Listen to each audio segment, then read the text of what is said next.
जय श्री कृष्ण। राधे राधे। आज के इस वीडियो में हम मोक्षदा एकादशी व्रत कथा का श्रवण करेंगे। सनातन धर्म में एकादशी तिथि का खास महत्व माना जाता है। एकादशी व्रत करने से मनुष्य को उसके सभी पापों से मुक्ति मिल जाती है। इस पावन व्रत कथा को आप अवश्य सुने। धर्मराज युधिष्ठिर कहने लगा कि हे भगवान, मैंने मार्गशीर्ष कृष्ण पक्ष की एकादशी के बारे में तो जान लिया, अब मेरी इच्छा मार्गशीर्ष माह के शुक्ल पक्ष की एकादशी के विषय में जानने की है। प्रभु, इस एकादशी का क्या नाम है और इसके व्रत का क्या विधान है? इस व्रत के करने से क्या फल प्राप्त होता है? कृपया यह सब मुझे आप विस्तार से बताइए। भगवान श्री कृष्ण ने कहा कि मार्गशीर्ष माह के शुक्ल पक्ष की एकादशी को मोक्षदा एकादशी कहा जाता है।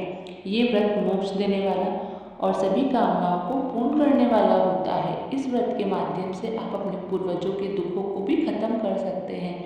इसका महत्व मैं तुमसे कहता हूँ, ध्यानपूर्वक सुनो। गोकुल नाम के नगर में वैखानस नामक राजा राज्य करते थे। उसके राज्य में चारों वेदों के ज्ञाता ब्राह्मण रहते थे। वे राजा अपनी प्रजा का पूरी ईमानदारी से पालन करता था।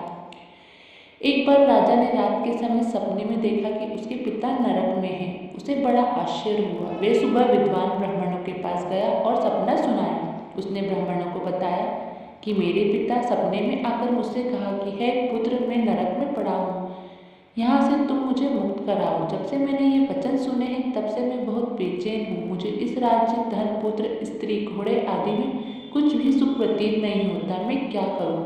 राजा ने कहा, हे ब्राह्मण देवता, इस दुख का मुझे निवारण बताओ। ब्राह्मणों ने कहा, हे राजन, यहाँ पास ही भूत, भविष्य, वर्तमान के ज्ञाता पर्वत ऋषि का आश्रम है। आप वहीं आपकी समस्या का हल करेंगे। ऐसा सुनकर राजा मुनि के आश्रम पर गया, जहाँ उसकी मुलाकात पर्वत मुनि से हुई। राजा ने मुनि को साष्टांग दंडवत किया। मुनि ने राजा से सकुशल पूछा। राजा ने कहा, महाराज, आपकी कृपा से मेरे राज्य में सब कुशल है, लेकिन अकस्मात मेरे चित्त में अत्यंत अशांति होने लगी है। ऐसा सुनकर पर्वत मुनि ने आंखें बंद की और उस राजा का भूत यानी पिछले समय विचारने लगा। फिर बोले, हे राजन, मैंने योग के बल से तुम्हारे पिता के कुकर्मों को जान लिया है।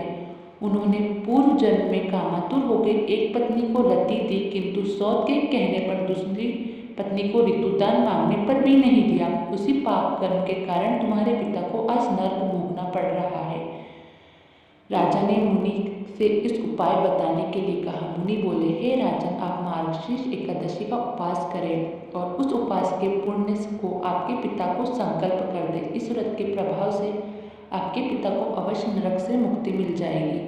मुनि के वचन सुनकर राजा ने कुटुंब सहित मोक्षदा एकादशी व्रत किया। इसके उपवास का पुण्य उसने अपने पिता को अर्पण कर दिया। इसके प्रभाव से उसके पिता को मुक्ति मिल गई और वे स्वर्ग में जाते हुए अपने पुत्र को कहने लगे, हे पुत्र, तेरा कल्याण हो।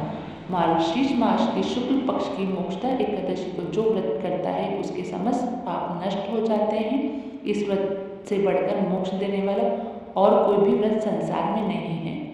इस दिन से गीता का पाठ अनुष्ठान प्रारंभ करें तथा प्रतिदिन थोड़ी देर गीता अवश्य पढ़ें।